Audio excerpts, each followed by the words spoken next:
Hi everybody, this is James Manson again, and this is the final segment on the social welfare.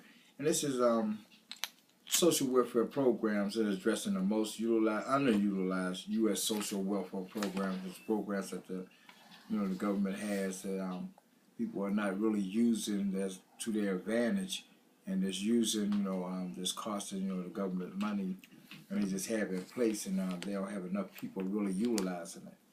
Before the Welfare Act of 1996, a system a lot of them was on it. They had a welfare reform program. Their families was with dependent children, was AFDC programs, and those are programs that this gave the state incentives to direct welfare funds to needy recipients to encourage individuals to go off welfare benefits, to state lost federal money when someone left the system.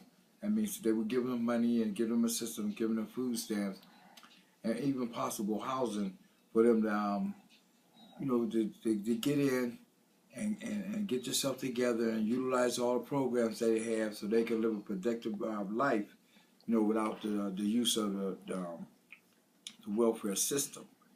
And in 1996, under Bill Clinton administration, Congress passed the Personal Responsibility Work Opportunity Recoalition Act, which gave more control of the welfare system to the state through their basic requirement that the state needs to meet with regards to the welfare services. And these are things that Bill Clinton, when in his administration, he was trying to do. They also help, any of the poor and underprivileged families and communities. And it was like the temporary assistance for needy families. It was called TAP. And TAP is they encourage states to require some sort of employment search exchange for providing funds to individuals impose a 5-year life term on cash assistance. The bill restricted welfare reform most legally immigrants, and like a lot of immigrants couldn't really get the welfare, but in the TAP program they would give you like what they call a 5-year TAP, and that's the system for cash, food stamps, to better help yourself and maybe even go to school and get you a job, and so that you can get off, and within 5 years you should be able to achieve those goals. And September 3rd of 2010, on the schedule was the state drawn from the entire emerging fund of $5 billion and funds of $2 billion allowed by ARRA. That's a recollection of TAP was the accomplishment of 2010, 2011, but TAP block grants was exchanged as part of claim. That means that it was blocked because TAP was in place, and that program never really took off. Bill Clinton signed the welfare reform legislation in 2007 Congress budget. Off-study found this income effective family rose by 35%, and this is all the research that I've done on this, and found a whole lot of information, and it was on a timeline. And timeline was like followed by in a short timeline of welfare in the United States, 1880 to 1890, and on it's just like the Great Depression.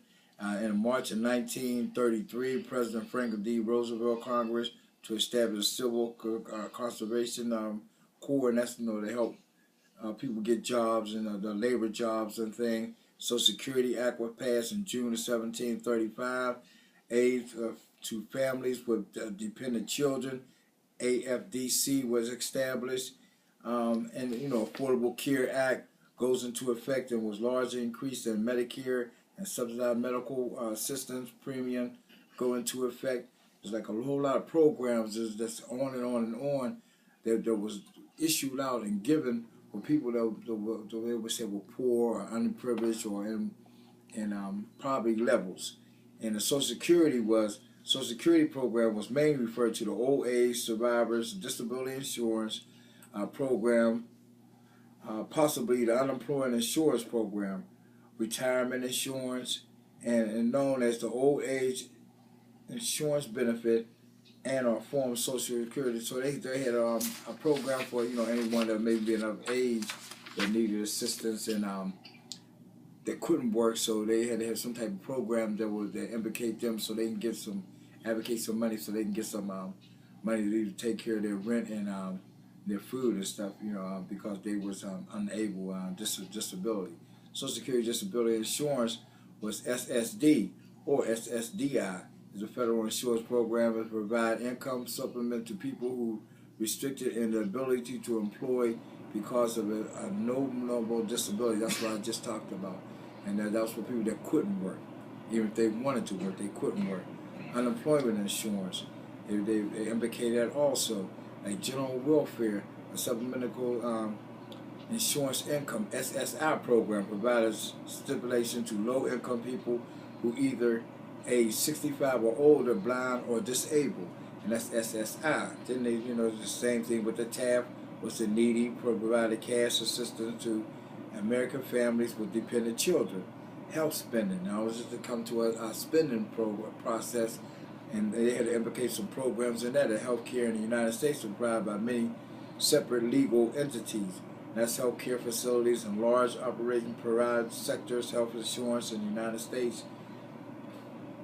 Medicare is a social insurance program administered by the United States government, providing health insurance coverage to people who are 65 or older, to those who are under 65 or permanently physically disabled or have had a physical disability. And these programs go on and on. And a lot, like I said in the beginning, like a lot of them not being utilized because they're not people like applying for them. That's eligible for them, but they're not applying for them because they really don't know, or they don't have the access to that material, or how to get to that. Medicare is a health program for certain people with families with low incomes and resorts, and it's mean tested program that generally funds by the state and federal government. And the Children Health Insurance Program, that's called CHIPS, that came out also. And then you got the Alcohol Drug Abuse Program, the Mental Health Service Program. There's a lot of these programs in the education of the university. Like if you want to go to school, CCAC, they have grants and loans that you could take out, if you want to further your education so you can get a job in the United States financial assistance for food purchasing. The Special Supplemental Nutrition Program for kids, the Children and Adult Care Food Program, CACFP, that's for kids and for family. The housing, even all the way down to the housing, program, so you can get low income housing, and so you have some place to stay, and so you can maintain a job or get a job.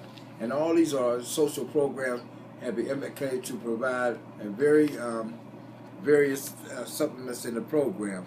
And in closing, this is the cost. The cost has made a large impact on welfare spending, and the previous decade has been 60% decrease in numbers of people receiving welfare benefit, beginning with the passage and Personal Responsibility and Work Opportunity Act.